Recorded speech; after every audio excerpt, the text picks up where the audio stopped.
Hey guys, how's it going? It's Canis. So the Game Awards just happened 2024 and I didn't watch the whole thing, because I was busy doing stuff behind the scenes, but I did watch some of it. And basically I watched I guess the second half, because apparently the the Game Awards was 3 hours long, or it felt like 4 hours, but I think it was 3 hours and 30 minutes long. And it was interesting too because as much as I missed maybe the first hour, it did feel long after 2 hours. So yeah, normally award shows don't go that long, but again, it's the Game Awards and the gaming industry is so massive. But yeah, it was pretty nice, I enjoyed watching it. Although I didn't really watch it on my own. I watched it in a Twitch group or on a live stream. So I basically watched it through somebody else's lens. But yeah, it was interesting because I normally don't like to watch things alone. But it's the whole reason why Twitch and live streaming is a big part of my life, because I get to feel included. I get to feel like I'm with others and a part of others to watch something interesting or amazing, or just something that goes on in the world or on the internet. But yeah, the Game Awards, I really did enjoy it. There was some interesting games, there was a lot of games actually that was announced. And I feel like it was more of them announcing video games that are happening rather than just simply talking about them. But, it's the video game industry. They gotta sell their games, and anybody and everybody who is making a video game wants to sell their game and wants to put their game in front of you, so that way you could make the decision whether you want to buy it or not. If you think the game is great, if you think the game is going to be mid, it's really up to you, When I was watching the Game Awards, most of it was definitely advertising, but the Game Awards is basically a very big, probably the biggest, in my opinion, advertising spot. Kind of like the Super Bowl, how people will, well, not people, but companies will pay so much money to be in a 30-second ad in the Super Bowl. It's kind of like the same thing for the Video Game Awards, except that I think it's completely different. You don't buy into it, you just make a game, and if you have a publishing company or some company or a media company, somebody or some way to help you out, to get you a spot, and to be hey, I'm here to have my game out and to showcase it to the world in the Video Game Awards, then yeah, that's basically what it is, just a big old advertising board. But I'm not trying to knock on it, I'm not trying to knock on the Video Game Awards. I think it's really great, it's a good celebration of video games in my opinion. I'm just calling it how it is, and of course, they're not gonna take their sweet time on every single nominee, or if somebody's gonna win, they just kind of go through it as quickly as they can. But there are some points that are some important points in the award show where they do take their time when it comes to showcasing the nominees, and who's gonna win a particular category. So I thought that was pretty neat. And just to jump into some of my thoughts about it towards the end, I thought it was really cool, and I've always liked this when I watched the 2020, was it the 2020 Game Awards? I don't know. I remember Animal Crossing New Horizons was nominated, and I was watching a Twitch streamer react to the Video Game Awards, and I thought, okay, this is really, really cool. How they have an orchestra, and then they play through the theme songs of all the nominations, and it's a beautiful transition. I honestly, out of everything that happens in the Video Game Awards, that's my favorite part. And once again, the orchestra, the Video Game Awards orchestra just came up on top. Always, they are the most amazing orchestra in my opinion. I wouldn't say the most amazing, but they're really talented. They're amazing. They're great. I can't give enough love to them, because just how amazing just that moment of going from one game theme to another, and they take their time, you know, they give like a good amount of like time to a game, like their theme song or their song, you know, and it's all orchestrated, and you could hear, you know, from, you know, what it sounds like. It's just amazing. I'm just fanboying over it as a person who likes music. But yeah, I thought it was cool too. Before that Naughty Dog released a new game, Intergalactic. When I first saw that, I was like, oh, okay, let me keep in mind, this is in-game footage, kind of like how GTA has in-game footage. You know, they have like some cinematics, but it's the same quality, it's the same game. They don't like switch it to like a higher quality. It's all in-game footage. It's not gameplay, but it is cinematic. And I thought it was really interesting because I was like, okay. The whole time in the back of my mind, I was thinking, okay, is it going to be like Half-Life 3? They're going to drop Half-Life 3. They're going to drop Half-Life 3. Of course they're not. Of course they're not. You know, it's so stupid for me to assume that, but here we are. It's a new release. It's a new IP, you know. Naughty Dog has been working on this IP since 2020. And when I was first watching the trailer, like just a sneak peek of what it's gonna be, it already tells you a whole lot, you know? It's gonna be a space game. You already know what the main character could be. You already know the dynamic of what she's like, and you know the dynamic of this other character that speaks from this old school TV. And just looking at the visuals too, just how beautiful they are. The graphics, how far they've come from past, you know, years and decades. Now to see a game that looks nearly hyper-realistic, and you see the characters' expressions and their emotions and the scenery around them, the world around them, being in outer space, and just the music that gets you into it all, it's so amazing. And I was like, okay, what is this? Where is this?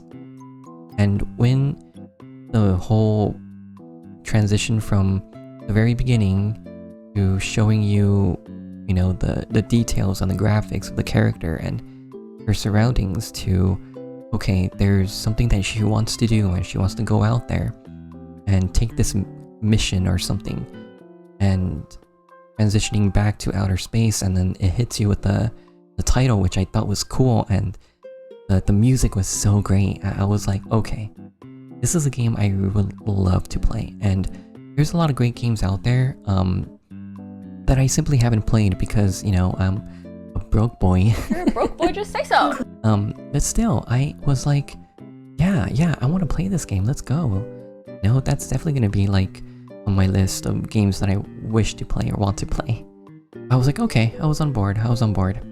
And then once the orchestra happened and everything, you know, as beautiful as that was, then comes the game of the year.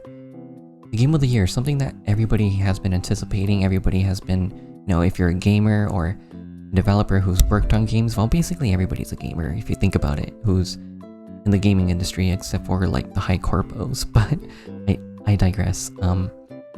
Yeah, so we were all just like anticipating and wondering who the game of the year is gonna go to. And well, let me look this up real quick because I already forgot what it was. So I'll tell you my thoughts on this though. I was hoping and crossing my fingers that it would be Wukong, because not only does it look like a great game, and it's a game that I would love to personally play. Even though I never played it, I want to play it. It looks really, really good. And I was like, okay, well, it's not that I was, you know, banking a lot on Wukong to win. It was more of just like what everybody around me was saying. A lot of people around me, or at least the people that I look up to, or that I see, or that I watch, they all say, oh yeah, Wukong has been an amazing game. It's a great game. Game of the year. It's better be the game of the year. It's even had like some controversy with the Game Awards, but it seems like all that has been resolved. I could be wrong. But yeah, apparently it wasn't Wukong. It was Astrobot.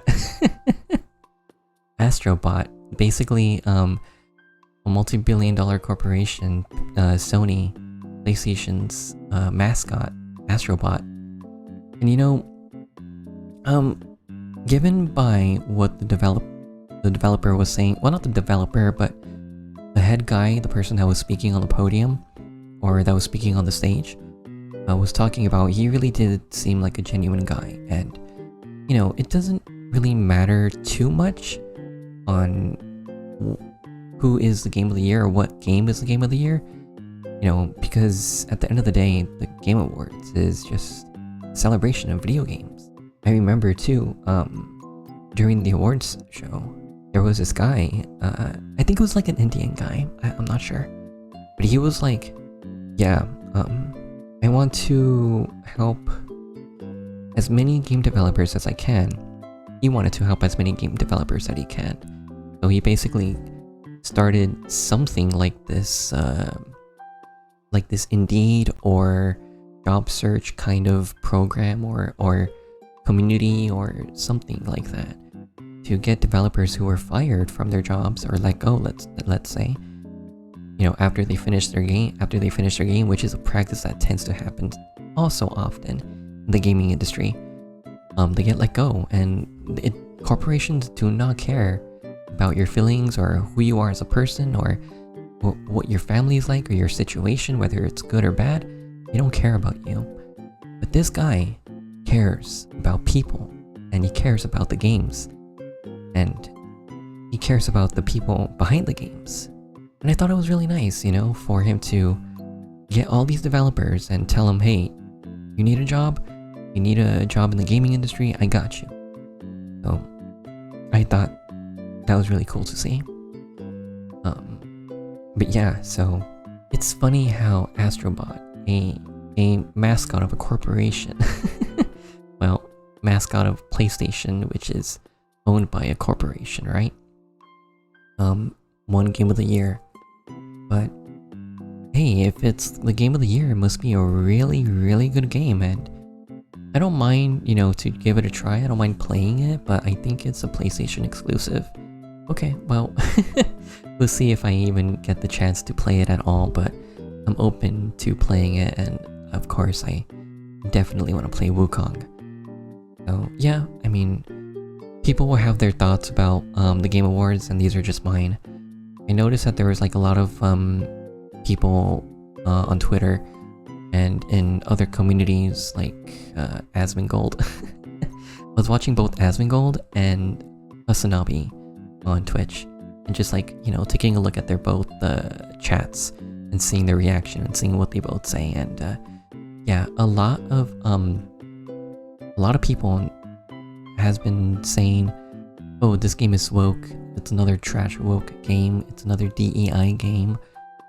I mean, it is what it is, man. I don't really know what to say about that. I guess if I were to think about it, there's gonna be games like that, you know, there's gonna be games like that you don't like. That's okay. There's gonna be other games out there that you do like. The gaming industry is so big, it's so massive. There's games that I don't like and I don't care for, but I don't care about, you know, screaming, oh, this is a woke game and this game is trash because it's woke. I just enjoy the games you like, you know, and if you don't like them, that's fine too. There's people behind these games, and some of those people may not be all that great in terms of, like, you know, the higher ups, you know, the CEOs and the people behind the company, like board or sheriff directors or whatever the fuck, that make these horrible decisions, like make a great game and then fire their, you know, employees after they made a great game. Like, what the fuck? Those are the people I am mad at. Those are the people I do not like. You know, the corpos, the people with suits, the people who probably have never touched a video game in their lives. Those are the people I don't like. You know, there's always going to be drama around the video game awards. There's always going to be people who, you know, aren't happy with the game of the year, or people who are happy with the game of the year. At the end of the day, it's just a celebration of video games. That's all it is, and it should be. I try my best not to put too much emotion or too much heart into a game, because if a game that I like doesn't win, like, Animal Crossing, for example. You know, and this was like several Game Awards back. Oh well, I'm just gonna boot up Animal Crossing and enjoy that game. So yeah, those are my thoughts, you know. Long live the gaming industry. Take care, guys.